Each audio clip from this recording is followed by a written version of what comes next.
ಜಮಖಂಡಿಯಲ್ಲಿ ಧರ್ಮ ಸೌಹಾರ್ದದ ಸಂದೇಶ ಮೂಡಿದೆ.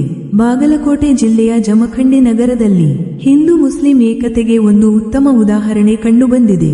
ಜಮಖಂಡಿಯ ರಮೇಶ ಮುರಗೋಡ ಅವರು ಪವಿತ್ರ ರಮಜಾನ್ ಹಬ್ಬದ ಅಂಗವಾಗಿ 1 ತಿಂಗಳ ಕಾಲ ಉಪವಾಸ ಆಚರಿಸಿ ಸಾಮರಸ್ಯದ ಸಂದೇಶ ಸಾರಿದ್ದಾರೆ.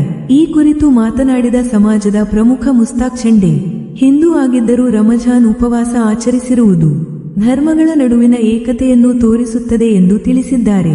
ನಗರದ ಹನುಮಾನ್ ಚೌಕದಲ್ಲಿ ಅಂಜುಮನೆ ಇಸ್ಲಾಂ ಸಮಿತಿ ವತಿಯಿಂದ ರಮೇಶ ಮುರಗೋಡ ಅವರನ್ನು ಸನ್ಮಾನಿಸಿ ಗೌರವಿಸಲಾಯಿತು.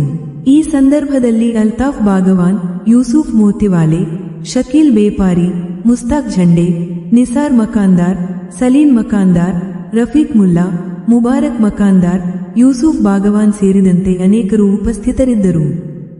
ದಿವಸ ರಂಜಾನ್ ಹಬ್ಬದ ಪ್ರಯುಕ್ತ ರಮೇಶ್ ಮುರಗೋಡ ಅಂತ ಅವರು ಹಿಂದೂ ಆದರೂ ಕೂಡ ನಮ್ಮ ಮುಸ್ಲಿಂ ಎಲ್ಲ 30 ರೋಜೆ ಎಲ್ಲ ಅವರು ಪೂರೈಸಿದ್ದಾರೆ. ಅದಕ್ಕಾಗಿ ನಾವು ನಮ್ಮೆಲ್ಲ ಗೆಳೆಯರ ಬಳಗದ ವತಿಯಿಂದ ಅಲ್ತಾಫ್ ಬಾಗವಾನ್ ಅವರ ನೇತೃತ್ವದಲ್ಲಿ ಮತ್ತು ನಾವು ಅವರಿಗೆ ನಮ್ಮ ಮುಸ್ಲಿಂ ಸಮಾಜದ ಪರವಾಗಿ ಧನ್ಯವಾದ ಹೇಳುತ್ತಾ, ಮುಂದಿನ ದಿನಮಾನಗಳಲ್ಲಿ ತಾವು ಮತ್ತು ನಮ್ಮ ಈ ಒಂದು ಏನು ನಮ್ಮ ರಮೇಶ್ ಮುರಗೋಡದ ಏನ್ರ ರೋಜಾ ಇಟ್ಕೊಂಡಾರ, ಈ ಒಂದು ಎಲ್ಲರೂ ಒಂದು ಹಿಂದೂ ಮುಸ್ಲಿಂ ನಾವು ಎಲ್ಲ ಒಂದ್ ಅಂತ ಹೇಳಿ ಏಕತಾ ಒಂದು ಬಾಂಧವ್ಯ ಇರ್ಬೇಕಂತ ಹೇಳಿ ಅವರು ಒಂದು ಸಂದೇಶವನ್ನು ಸಾರಿದ್ದಾರೆ. ಮುಂದೆ ನಾವು ಹಿಂದೂ ಮುಸ್ಲಿಂ ಎಲ್ಲರೂ ಒಂದು ಒಗ್ಗಟ್ಟಾಗಿ ಇರೋಣ ಅಂತ ಒಂದು ಸಂದೇಶ ಕೊಡುತ್ತಾ, ನಮ್ಮ ಜಮಖಂಡಿಯಲ್ಲಿ ಯಾವುದೂ ಭೇದ ಭಾವ ಇಲ್ಲ.